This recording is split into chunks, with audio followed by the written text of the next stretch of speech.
अस्सलाम वालेकुम। आज इस वीडियो में हम देखेंगे कि किस तरह से हम preview image before upload function लगा सकते हैं। मतलब कि हम यहाँ से चूज़ फाइल करेंगे और यहाँ से हम कोई भी तस्वीर सेलेक्ट करता हूँ, ये वाली हम कर लेते हैं। इसको अभी मैंने अपलोड नहीं किया, साथ ही इसका प्रीव्यू आ गया। जैसे कि आपने अक्सर एडवांस जो जावास्क्रिप्ट के फॉर्म्स हैं उनमें देखा होगा इस तरह का फंक्शन लगा होता है। ये बहुत ही कूल फंक्शन है और एडवांस जो फॉर्म्स हैं उनमें तो लाजमी होता है, वैसे भी यानी आपको ये आना चाहिए। इस वीडियो में हम देखेंगे किस तरह से हम एक इमेज को डिस्प्ले करवा सकते हैं। इससे जो नेक्स्ट ट्यूटोरियल होगा उसमें हम देखेंगे किस तरह से हम एक से ज़्यादा, चाहे वो 10 हो, 15 हो, 100 हो, जितनी तस्वीरें हों, उनको एक साथ किस तरह से डिस्प्ले करा सकते हैं। तो using HTML, CSS and JavaScript बहुत ही आसान चीज़ है। और इसमें ये आप चूज़ फाइल जो बटन है ये भी यानी स्टाइल करना सीखोगे। किस तरह से हम चूज़ फाइल वाला जो बटन है इनपुट है उसे हम स्टाइल कर सकते हैं। बाय डिफ़ॉल्ट जो इनपुट होते हैं उसे हम इस तरह से डिज़ाइन नहीं कर सकते। तो आप इसमें डिज़ाइनिंग स्किल भी सीखोगे और साथ में ये एक कूल सा फंक्शन यानी जो डेवलपमेंट स्किल है वो भी आप सीखोगे। तो चलिए दोस्तों शुरू करते हैं। उससे पहले अगर आप लोगों ने चैनल सब्सक्राइब नहीं किया तो चैनल को लाजमी सब्सक्राइब कर लें ताकि इस तरह की जो और इन्फॉर्मेटिव वीडियोज़ हैं वो आप मिस ना करो। तो सबसे पहले कोड एडिटर में आता हूँ। सेम जिस तरह से प्रीवियस वीडियो में index.html, style.cs और main.js ये तीन फाइल और तीनों फाइल एक दूसरे के साथ लिंक, और साथ में इसका प्रीव्यू हमने साथ ओपन कर लिया, लाइव प्रीव्यू। अब हम इसमें HTML स्टार्ट करते हैं। HTML में सबसे पहले एक डिव लूँगा, डिव को क्लास दूँगा फॉर्म, और यहाँ पे H3 की मैं हेडिंग लूँगा और इसमें H2 की लेते हैं H2, और इसमें मैं लिखूँगा प्रीव्यू इमेज बिफोर अपलोड। ये आ गया हमारे पास। और उसके बाद एक और डिव लूँगा, उसमें मैं लिखूँगा आउटपुट इमेज, यानी जिसमें हमने इमेज को दिखाना है। OUT out, PUT put, output image. एक डिव ली और इसमें मैं एक इमेज का टैग लूँगा, और इसमें ये जो SRC है वो मैं नहीं दे रहा, यहाँ पे मैं दे रहा हूँ इसे ID आउटपुट। और ये जो इसका आल टैग है वो भी मैं ख़त्म कर रहा हूँ, और इसे मैं दे रहा हूँ यहाँ पे क्लास IMG। इसके नीचे आऊँगा और बल्कि इसको हम यहाँ से थोड़ा स्पेस डाल के छोड़ देते हैं। यहाँ पे ये हमारा इमेज का आ गया। अब इसके नीचे हम इनपुट का लेंगे। उसके लिए मैं एक डिव लूँगा, उसको मैं क्लास दूँगा इनपुट, और इनपुट जो है उसकी टाइप जो हमारे पास होगी वो हमारे पास होगी फाइल, और एक्सेप्ट में हम लिखेंगे इमेजेस स्लैश *, यानी जो जितनी भी किस्म की इमेजेस होंगी उनको ऑल इमेजेस जो है उनको सिलेक्ट करेगा, ये उनको ये एक्सेप्ट करेगा। इमेजेस लोड फाइल्स, यह हम एक फंक्शन है जो हम बाद में इसके ऊपर यानी लगाएंगे, फंक्शन को कॉल करेंगे इवेंट लोड फाइल फंक्शन जो है ये हम इसके ऊपर बाद में लगाएंगे। ये हमारे पास इनपुट भी आ गई, और यहाँ पे इसको मैं ID दूंगा, ID में से दूंगा अपलोड, और इसको मैं फील्ड इसकी कर दूंगा हिडन। ये हमारे पास यहाँ पे गायब हो गई। अब यहाँ पे मैं लिखता हूँ कि लेबल का टैग, लेबल, और लेबल के अंदर ना फॉर ID, यहाँ पे वो ID पास करनी है जिस ID के लिए आप ये लेबल लगा रहे हो। मैं अभी आपको समझाता हूँ इसे थोड़ा सा डीप है। चूज़ फाइल, अब देखो ये चूज़ फाइल आ गया ना। अब अगर मैं चूज़ फाइल पे क्लिक करता हूँ ना तो मैं किसी भी इमेज को सिलेक्ट कर सकता हूँ, लेकिन अगर मैं यहाँ पे यानी इसकी ID नहीं देता, फॉर ख़त्म करता हूँ इसका सही वाला, तो इसको क्लिक करूँगा ये काम नहीं कर रहा। तो मेक श्योर जिस ID यानी जिस इनपुट के लिए आप ये लेबल यूज़ करना चाह रहे हो उसकी ID आपने लेबल के फॉर टैग में देनी है। अगर आप यानी जो इनपुट है ना इसका जो फाइल अपलोड वाला बटन उसको स्टाइल करना चाहते हो तो बाय डिफ़ॉल्ट को हिडन कर दो, और लेबल वाला टैग जो है उसको फॉर लगा दो, यानी वो वाली ID उस पर पास कर दो। तो आप लेबल को स्टाइल करोगे तो आप लेबल के ज़रिए वो वाली इनपुट के साथ फंक्शनैलिटी परफॉर्म करवा सकते हो। ये एक समझ लें CSS की ट्रिक भी है जो आपको मैं इस वीडियो में बता रहा हूँ। इतना हमारा HTML का कोड था। अब आते हैं हम CSS में। तो CSS में सबसे पहले हम जो फॉर्म का टैग है इसको मैं यहाँ से कॉपी करता हूँ, style.css में आता हूँ, फॉर्म का टैग, और इसको मैं सबसे पहले दूंगा मार्जिन से मैं दे दूंगा ऑटो, और विड्थ से मैं दूंगा यहाँ पे 30%। अब यहाँ पे इसको दे रहा हूँ 30%, लेकिन जो स्मॉल स्क्रीन हैं उनके लिए मैं इसको दूंगा ज़्यादा, वो भी आप मीडिया क्वेरी लगा के हम इसको सेट कर लेते हैं। पैडिंग 40 पिक्सल ताकि साइडों से स्पेस हो 40 पिक्सल। और उसके बाद हमारे पास margin top 130 pixel. Text align center. और बॉक्स शेडो मैंने आपको पिछली वीडियोस में बताया किस तरह से आपने बॉक्स शेडो इसका लेना है। आपको मैंने वेबसाइट का लिंक शेयर किया था, इसमें मैं लिंक नहीं कर रहा, इसमें मैं डायरेक्ट लिख रहा हूँ 100 नॉट 1000 और सेकंड वन जो है वो भी हमारे पास 100 हो गया 100। और जो थर्ड वन है वो हमारे पास हो गया 111 और फिर लास्ट वाला हमारे पास हो गया 0.3। और उसके बाद ये इनकी डायमेंशन 0 पिक्सल 7 पिक्सल और 29 पिक्सल 0। अब ये इसके ऊपर यानी एक बैकग्राउंड लग गया, यहाँ पे 333 लगाना। अब ये मतलब बॉक्स शेडो बन गया खूबसूरत सा। अब इसमें मैं ना ये एक इसमें मीडिया को एक लगाता हूँ, यहाँ पे नीचे ना मीडिया लगाता हूँ, ऐड मीडिया। ये रिस्पॉन्सिव करने के लिए मीडिया ओनली स्क्रीन एंड और एंड के अंदर मैं लिखूँगा इसकी मैक्सिमम विड्थ कितनी हो 746।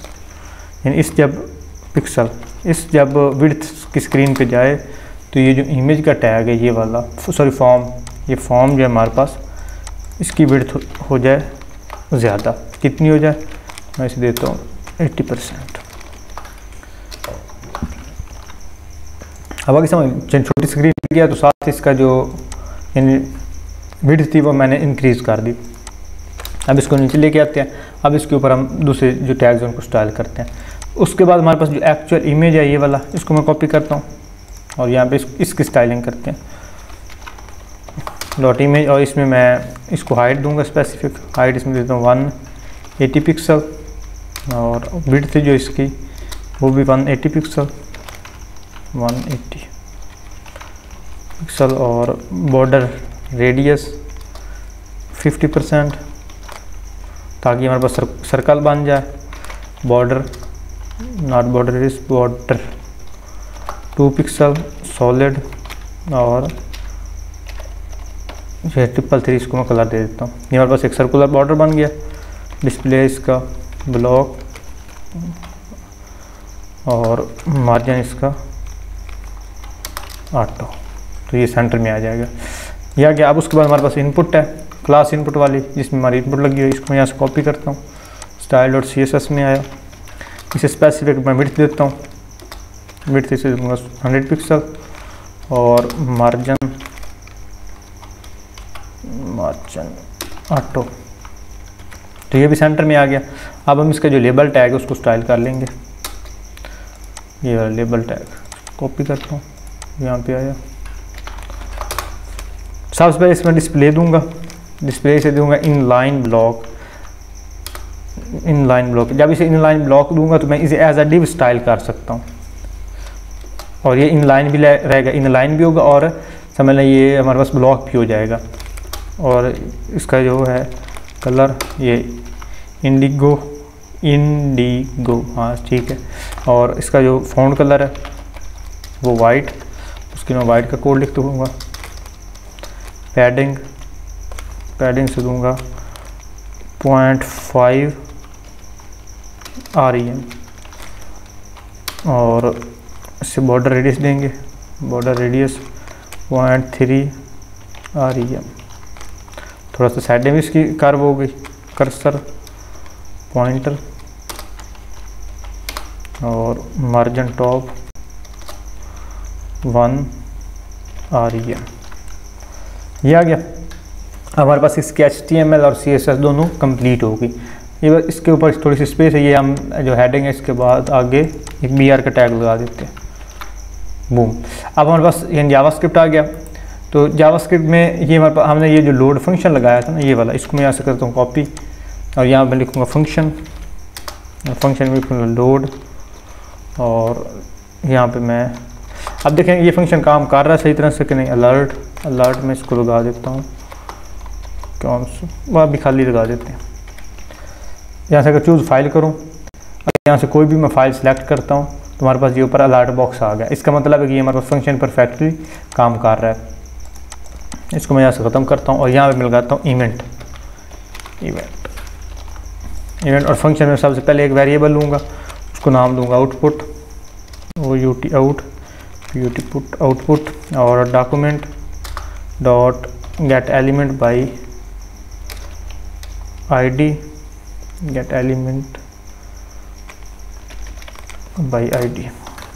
और आईडी कौन सी, अपलोड आउटपुट वाली। ये आउटपुट की आईडी हमने किसको दिया, ये इमेज को। इस इमेज को मैंने कॉपी किया और यहाँ पे लगा दिया। आउटपुट इमेज आईडी हमने लगाई और इसमें आउटपुट लिखूँगा आउटपुट डॉट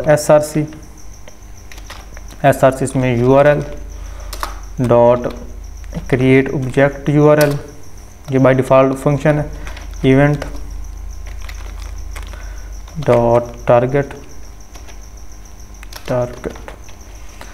डॉट फाइल्स 0। अभी लिखा दे। अब मैं यहाँ से फाइल को सिलेक्ट करता हूँ, किसी में इमेज को सिलेक्ट करता हूँ। अच्छा ये हमारे पास प्रीव्यू आ गया इसका। मैं इमेज को सिलेक्ट किया तो इसके साथ ही प्रीव्यू आ गया। मैं एक और सिलेक्ट करके देखता हूँ, चेंज करके देखता हूँ। ठीक, अब इतना हमारे पास आ गया। अब ये इतना हमारे पास काम तो कर रहा है, लेकिन अब हमने इसमें थोड़ा सा एडिशनल कोड ऐड करना है। वो इसलिए ताकि ये जो ये जावास्क्रिप्ट की URLs की ब्यूटी ना वो कंटेन रहे। मैं आपको बताता हूँ किस तरह से। इसी हम आना है इसी में और ये आउटपुट हमने लेना है वेरिएबल आउटपुट और यहाँ पे इसको नीचे लगाएंगे। अभी मैं आपको ना ये लाइव बताता भी हूँ किस तरह से ये काम कर रहा है। ऑन लोड में हम फंक्शन लगा देंगे कि जब भी ये फंक्शन लोड हो तो इसमें एक फंक्शन जो है वो काम करे, कौन सा हो। और इसमें मैं URL dot revoke object URL और इसमें मैं लिखूँगा आउटपुट डॉट src। अब इसका जो URL है इसको यानी ये रिवोक ऑब्जेक्ट URL बना रहा है। ये इसलिए होता है कि जो प्रीवियस URL होता है ना, कोई भी हम इमेज को अपलोड करना है, ये वाला जो URL है ये इस URL के साथ रिप्लेस हो जाता है।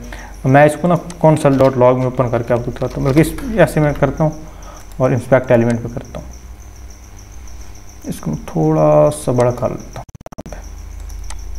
कंसोल में आया और अब मैं यहाँ से कोई भी तस्वीर सेलेक्ट करता हूँ। ये मैंने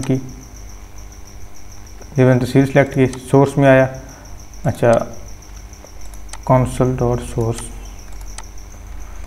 अभी आपको इसका हम console में लगाते हैं console.log।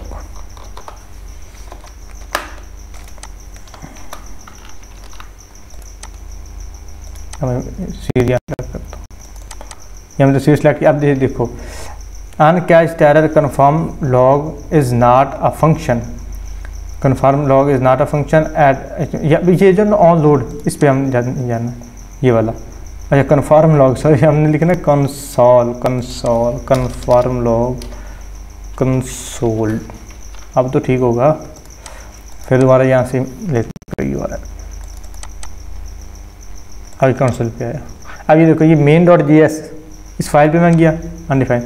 अब ये इस लाइन का URL जो है ना हमारे पास आउटपुट करवा रहा है। मतलब ये वाला जो URL है इसको अब ये गेट नहीं कर रहा, फाइल इसी URL में स्टोर हो रही है, लेकिन जो URL पेज में दे रहा है ना वो ये वाला है। इससे एक तो मेमोरी कम होती है, मतलब नेटवर्क की स्पीड कम भी हो तो थोड़ा सा यानी काम चल जाता है।